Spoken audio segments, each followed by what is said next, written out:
So, you've seen Gladiator 2. How do you feel about it?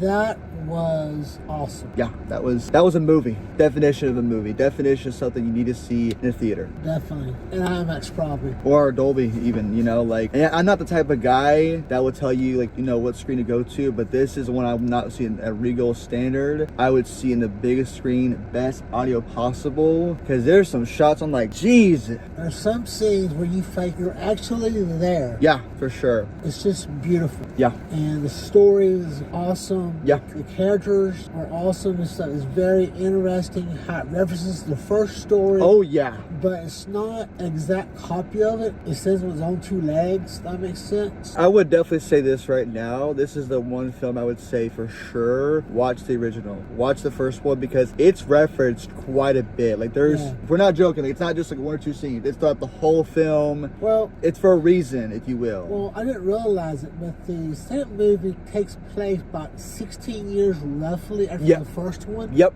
Mm-hmm. So I didn't realize that the people from the first movie were still alive. Yeah. The second movie. Yeah, it's crazy. Yeah. It really is. I will say this right now. Paul Mescal, performance. Yes. I mean, killed it. Murdered this role like his life depended on it. I mean, seriously, did a great job. So Denzel Washington. Yeah. There's a lot of twists and turns, stuff happening. I will say this much. I told you this already. I have one complaint I have to give without going into detail, which is I really dislike the way that Pedro Pascal's character was treated in the film. Because he shows up, general, kind of high and mighty, if you will, and has one good scene in my opinion. And the rest of the film would really touch base with him, period, if you will. And I feel like we could have gone a different direction with his character, but that's just besides the fact. More depth. Yeah, more depth. Like, we're building up Paul Mescal, great. But there are other scenes where we could have had him as well, giving him depth, having him do some stuff on the sidelines to help make sure certain things happen the way that they can be, if that makes sense. Right. You know? But yeah, Maximus is referenced quite a bit. Yes. You know? We'll answer this one question, because it's not really going to spoil anything for you, but is Russell Crowe in the film? No.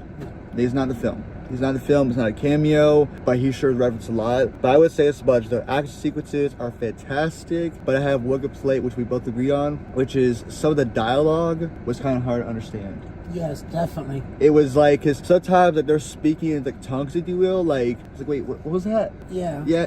A couple scenes where we're like, what'd he say? Yeah. Also, too, is the fact that it's like certain things basically happen too fast. We don't have time to breathe or kind of like let things like air out a little bit. That makes sense. Well, this movie is 2.5 hours long. I know, but it's like... So, but still, that has a lot of story to tell. Yeah, for the right reasons, of course. It tells the story, for the most part, very well. Yeah, for sure. I would say that, is it predictable in some aspects? Yes. In my eyes, it was. Like, okay, well, we know A and B and C are going to happen. And I was just like, okay. Right. You know? But awesome movie. Yeah, I think we could both raise this up.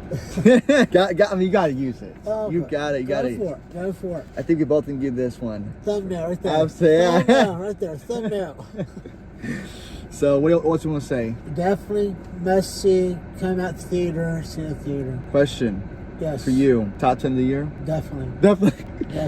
And final score? I give a solid 9. Wow. 9, 10. Wow. Top seller? Yes. Woo! Definitely. This was awesome. And keep in mind, this guy right here didn't have much interest walking in. Yes. He didn't have much interest, but I was a skeptic. It's like, we need this movie? Yeah.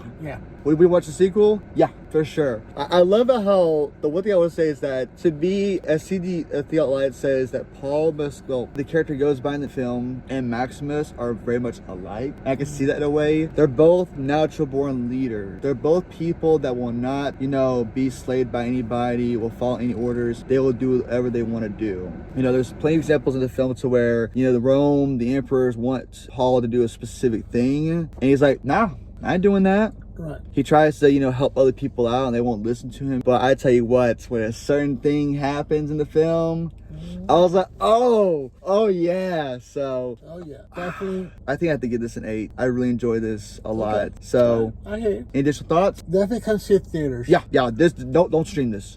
No.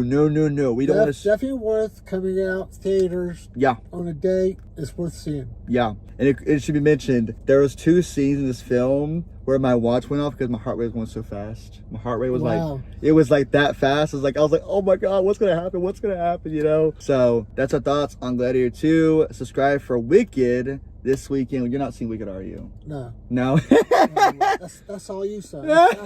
That's all you. Yeah. That's all you. Anything else we forgot to talk about? Connie Nelson. Did you like her lots? Mm-hmm. And She was in the first one too. Yep. And what about Joseph Quinn, the Emperor? Mm-hmm. Yeah, you liked him a lot? They were good villains. Yeah, they were decent. So 9 out of 10, 8 out of 10. Watch theaters. Peace.